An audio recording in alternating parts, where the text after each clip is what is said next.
So if you head into the gallery and select Crossing Stars, you'll see that Lupa has already been added onto the character roster, where we can see every part of her kit including basic attacks, resonance skill, Forte circuit, liberation, intro skill, and outro skill. So in today's video, I'll be using this information that we have about her to analyze her pull value so that you know what to expect when she officially drops in the game and the value that she can provide to your account. In case you're new here, the name is Senpai and I make videos that helps you improve and make better pull decisions in Wuthering waves, so be sure to leave a like and subscribe to the channel because it helps me out tremendously. Let's start off with her character archetype and her damage potential. Lupa is considered a hybrid character, so that means that her main role in your team building is to do a significant portion of your team's overall damage as a damage dealer and simultaneously offer buffing and supportive capabilities to another DPS or hybrid character in your team like Brand and Chun-Li for them to do decent damage. As for her damage capabilities, we have no accurate information on how she'll perform yet because the gallery only allows you to see her level 1 damage scalings, but to give you guys a rough idea of her level 10 scalings, all you need to do is to multiply the level 1 scaling by a factor of 2. This is actually a common trend for characters that we have in the game so far. If we use Jian for example, the scaling on his Qinglong mode basic attack stage 1 at level 1 is 32.95 times 8, and at level 10 it's 65.52 times 8.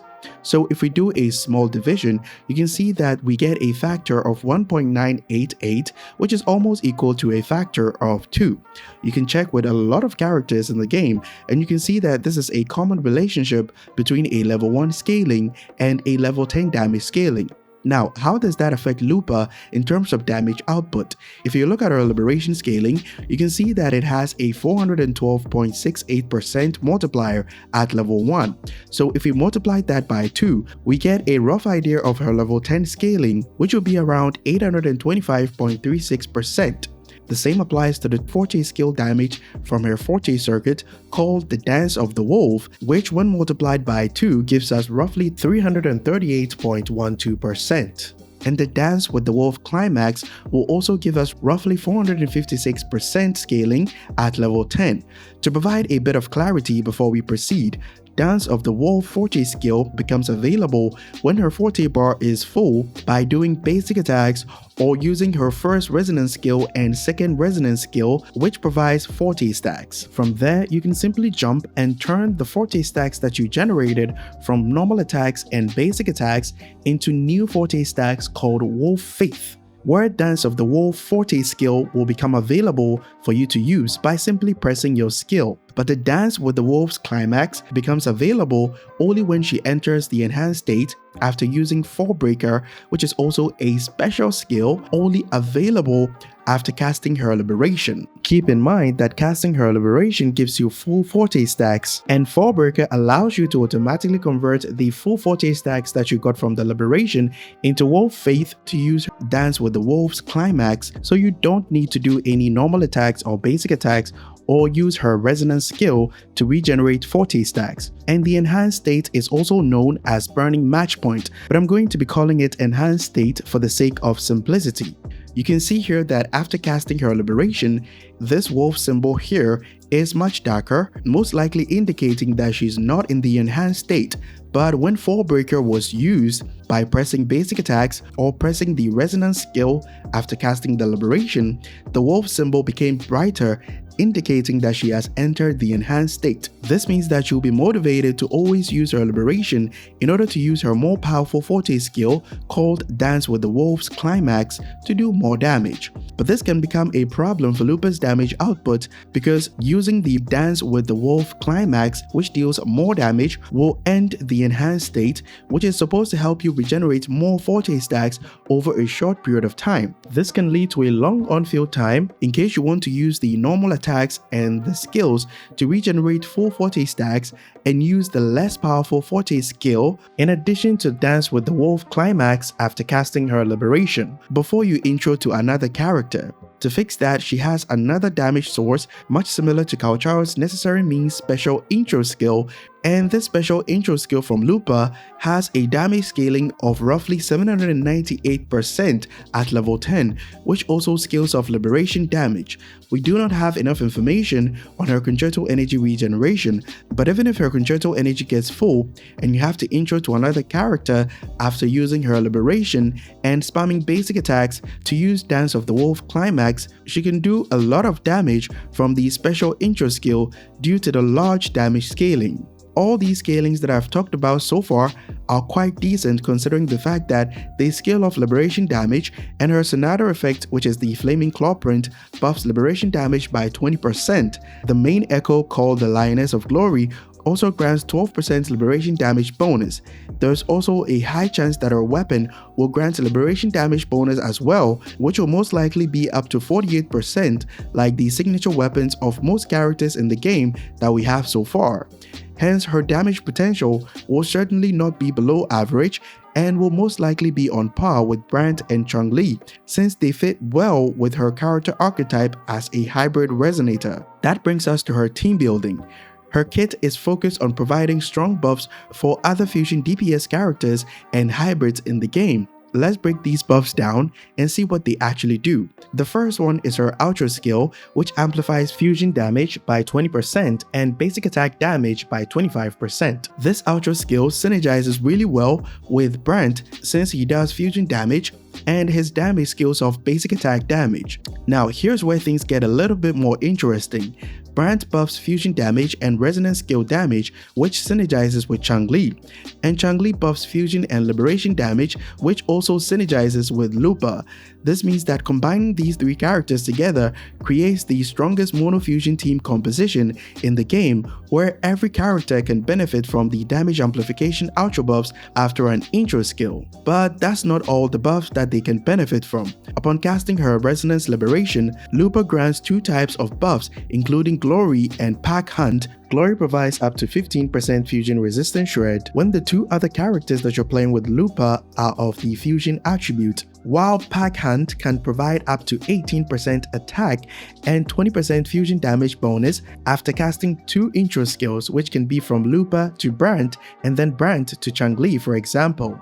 This gives us enough information to conclude that her team building is quite limited to fusion hybrid characters and main damage dealers like Encore. So if you're planning on pulling for Lupa and you don't have these characters on your account, her value diminishes quite significantly because she'll be the only character that can benefit from Glory and Pack Hunt buffs. But do keep in mind that you'll still be able to use her special intro skill to do big damage when playing her in any trio team composition, because in order to activate her special intro skill, you need to perform two intro skills while having the Pack Hunt buff on your other characters regardless of the attribute that they belong to, and the third intro skill to Lupa should activate the special intro skill. But the problem here is that you need to rotate your entire team from Lupa casting her liberation and back to Lupa with an intro skill all within 35 seconds, because the buffs from Pack Hunt also last for 35 seconds.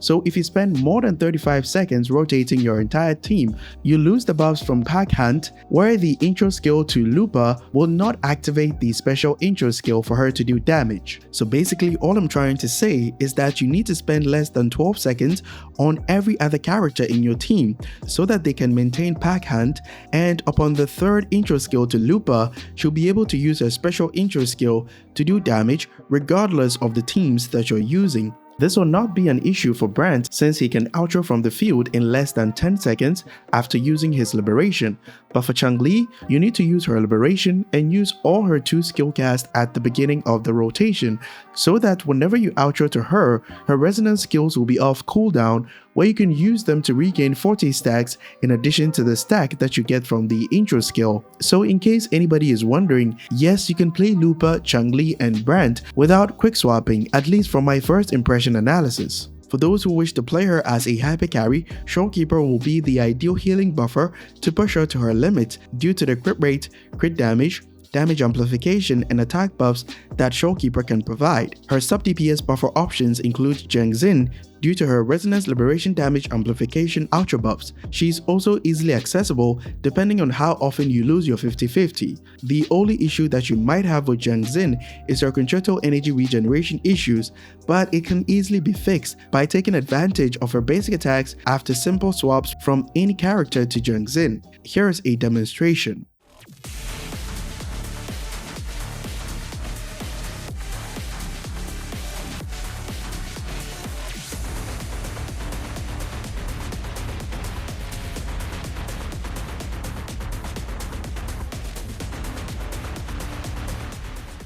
Having the Mercato Gauntlet also helps since it provides concerto energy after casting a resonance skill. Yanlin is also a viable sub-DPS buffer since her ultra buffs liberation damage by 25%. The next aspect of her kit that is up for consideration in case you're planning to pull for her is her supportive capabilities. Every teammate that has Pack Hand will be able to automatically dodge instantly after taking damage as shown here in the live stream. Keep in mind that this will not reduce the damage that you take, but rather prevent knockbacks that can hurt your damage per second, and it's best when paired with Brand's ability to provide healing and shielding. Hence, with Brand's shield active on any character in the team, while having Pack Hand, you can safely tank some damage and Brand will heal you back up and refresh the shield when you intro to him to do damage. The last thing left to cover is her easily accessible build.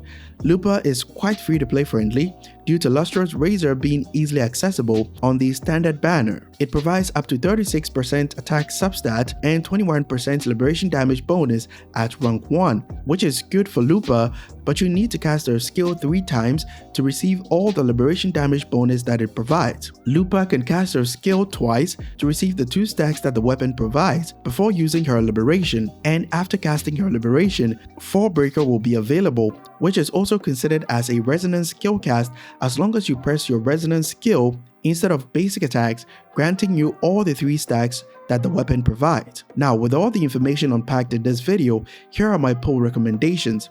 We've clearly established that our best in-slot team composition is Lupa, Brand, and Changli. So if you don't have these characters, her buffing capabilities becomes quite wasted since it's restricted to fusion hybrids or DPS characters. But in case you don't have Changli or Brand on your account already, Encore can be the best pick to replace either of them since you can benefit from the fusion resistance shred and the fusion damage bonus that Lupa can provide. Another thing to keep in mind is that Lupa raises the skill floor of all other characters in your team by quite a significant margin because you're always restricted to not spend more than 12 seconds on every character, or else you'll lose the buffs from Pack Hand quite easily, and you won't be able to use Lupa's special intro skill, which can do a lot of damage due to the large scaling. But if you're okay with the skill requirement and running her as a hyper carry, which will most likely result in a lower DPS compared to a mono fusion trio team composition, feel free to pull for her. Detailed information on how to play her will be provided in her dedicated guide video, so be sure to look forward to it. That'll be all for my Lupa pull value analysis. Hope this video provided value to you, and if it did, leave a like and subscribe to support the channel because it's free and you can always change your mind. Be sure to also join our Discord community if you're having any issues with the game or just want a place to chill or hang out. Link will be in the pinned comment below. Catch you guys in the next one. Bye bye.